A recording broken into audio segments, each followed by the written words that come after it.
Muy buenos días, vamos con lo mejor de la información deportiva en este ya fin de semana. Pues ya hay un turibús especial, precisamente un recorrido por la Ciudad de México para todos los amantes del boxeo. Recordemos que precisamente parte del ADN de nuestra ciudad tiene que ver con el box. Para todos los aficionados al pugilismo tendrán una nueva opción para disfrutar de una noche de boxeo en la Ciudad de México, con un recorrido turístico a bordo del Capital Box, autobuses de la empresa Capital Bus.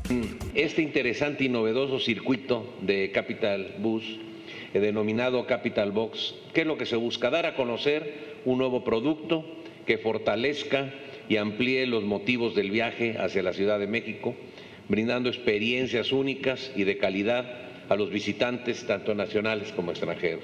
La salida de Capital Box a todas las funciones sabatinas de la Arena Coliseo serán en punto de las 18 horas en Plaza Carso.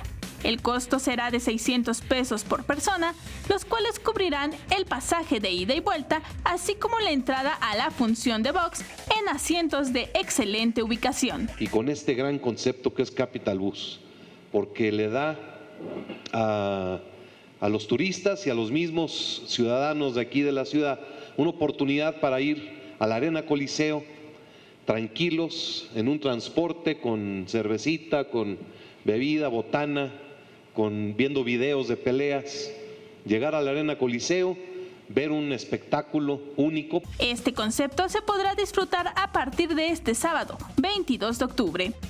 Con imágenes de Javier Martínez, Vianey Zárate, 21 Noticias.